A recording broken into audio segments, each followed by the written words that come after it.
Bueno, para comenzar, trataremos lo que es el libro Las claves de la argumentación de Anthony Weston y pues traemos a nuestro invitado, que es un estudiante de la UCR, que tratará de explicarnos.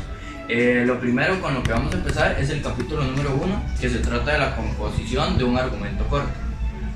Bueno, para empezar, tenemos la primera reseña que sería distinguir entre premisa y conclusión. Para esto hay que preguntarse qué es lo que usted quiere dar a entender o qué quiere usted dar a dar por hecho. Entonces usted primero tiene que saber que una conclusión usted requiere las premisas, las cuales son las razones ciertas que usted va a tener para que su conclusión sea verdadera. ¿Me podría ejemplificar un poco más? Sí, por ejemplo, tenemos una que dice, sea optimista. No resulta de ser otra manera. Es decir, sea optimista es como la conclusión. La premisa sería de que no resulta ser de otra manera. Entonces, eso es. También se aconseja ser explícito al decir una premisa. Vamos a proceder con lo que es presente sus ideas en un orden natural. ¿Usted nos podría explicar más o menos de qué se trata o qué comprende este subtema? Sí, es básicamente sencillo. Es que usted lleve sus ideas basadas en un orden, en una línea de tiempo. Cronológicamente se podría decir. El tercer subtema que tenemos es que parta de premisas fiables. ¿Qué se dice acerca de este? ¿Nos podría explicar? Bueno, aún si su argumento desde la premisa a la conclusión es válido si su premisa ya no tiene que ser débil, porque una premisa débil conlleva una conclusión débil. Para eso tenemos un ejemplo. Dice, nadie en el mundo es realmente feliz. Por lo tanto, parece que los seres humanos no están hechos para alcanzar la felicidad. Ahí tenemos un ejemplo de una premisa débil, por consiguiente una conclusión débil. Para este cuarto subtema trataremos lo que se llama use un lenguaje concreto, específico y definitivo. Sí, claro, hay que usar un lenguaje más no vago, digamos. Un ejemplo claro sería caminamos horas bajo el sol. Esto para un simple cualquier, digamos, en un lenguaje así fluido de nosotros sí sería entendible, pero para comentar un argumento de una composición, entonces ya tendría que ser como fue un prolongado periodo de esfuerzo laborioso. Sea más conciso y explicativo. Perfecto. Después, como número 5, tenemos lo que es evite un lenguaje emotivo. ¿Qué nos quiere decir con evitar un lenguaje emotivo? Esto es de que uno no tiene que tratar con sus argumentos de llegarle al sentimiento a las personas, porque tratando de caracterizando a las personas como uno, ya ahí sí que obviamente los argumentos serían... Ok, entonces quiere decir como que no hay que utilizar la tristeza o algún tipo de llegarle al sentimiento para poder concluir alguna afirmación. Okay. Y como número 6 se dice use términos consistentes. Sí, para esto tenemos de que los términos tendría que llegar acorde a la idea. Entonces tenemos que tener un término adecuado para llegar a una consistencia, como bien lo dice. Eso es. Okay. Y como último tenemos use un único significado para cada término. Claro, por ejemplo, esto es para evitar las falacias, en específico la falacia de ambigüedad, porque uno no le puede dar dos términos, no puede usar una palabra para dos términos diferentes. ¿Entiendo? Evitando la falacia clásica de la ambigüedad. Por ejemplo, tenemos en el caso de la igualdad. No es lo mismo en la ley igualdad que se trata de la igualdad de géneros, de los mismos derechos, a igualdad en tanto hombres a mujeres. Obviamente tenemos rasgos diferentes, usted de la mujer en tanto físico es diferente al hombre, entonces para eso es que se evita usar la ambigüedad. Primeramente analizar que vamos como lo habíamos dicho en el primer enunciado, que era de las premisas y conclusiones. Hay que indagar acerca de lo que usted quiere dar a entender, y en base a eso parcialmente depende mucho de la representación, del tamaño del conjunto acerca del que usted está hablando.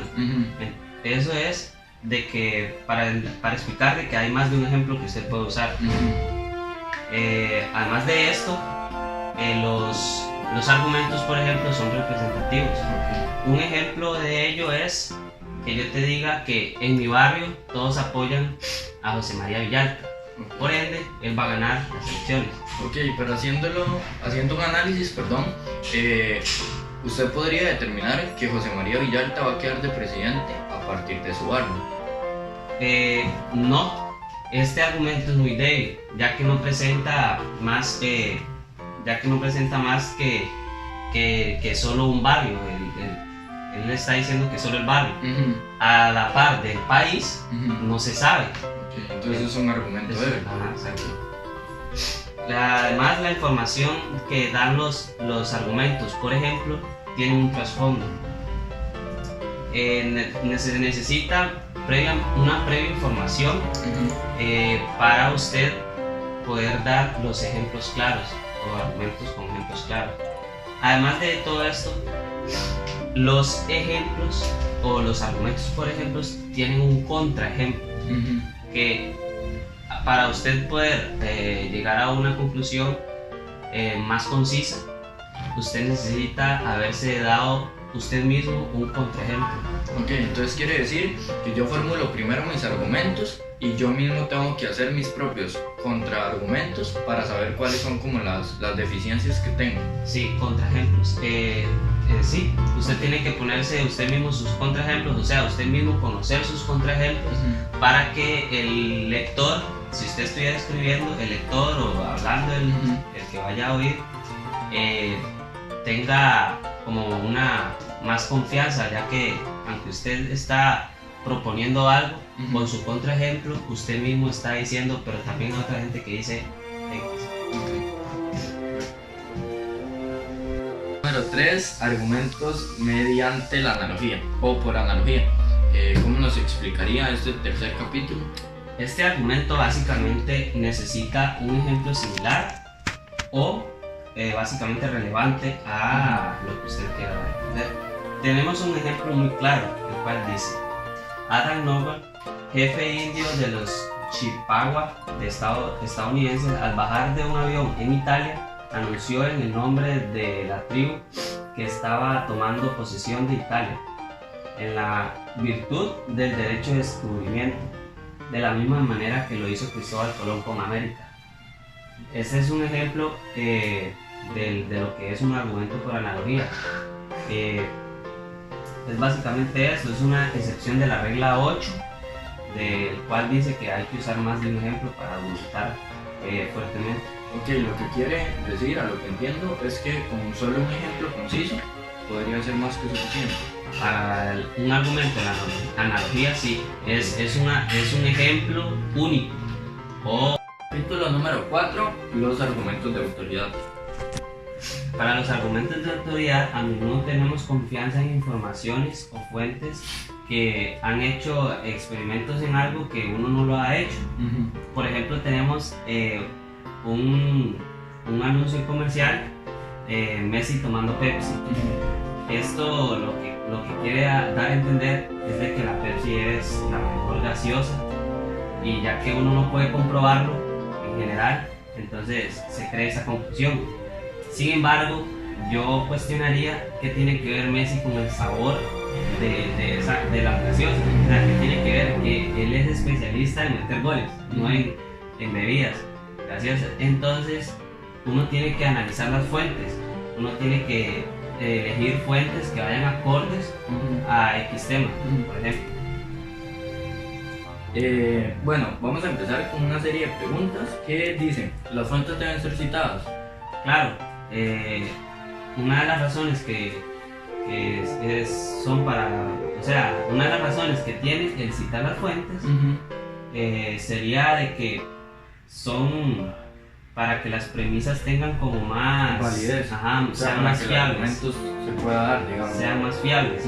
Y la otra es para que el oyente pueda buscar la información. ¿Están bien informadas las fuentes?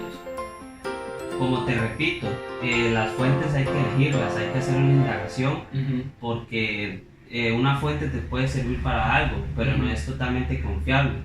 Usted tiene que indagar en otras fuentes también. Claro que es importante reconocer que una fuente, o sea, nunca va a ser exacta, va a tener alguna importancia, pero... Exacto, te va a ayudar para cierta parte de tu trabajo, tal vez la mayoría, pero siempre va a tener su margen de error. ¿Son imparciales las fuentes? Sí, no se confíe en las fuentes, como te repito, tiene que hacer una indagación porque las fuentes sí son imparciales. Además, las fuentes no se descalifican por ataques personales, porque ya recaeríamos a lo que es la falacia de ad hominem, que es ataque personal. Damos por concluido los primeros 4 capítulos de las claves de argumentación de Anthony Weston y agradecemos a nuestro compañero Osler por explicarnos y aclararnos nuestras dudas.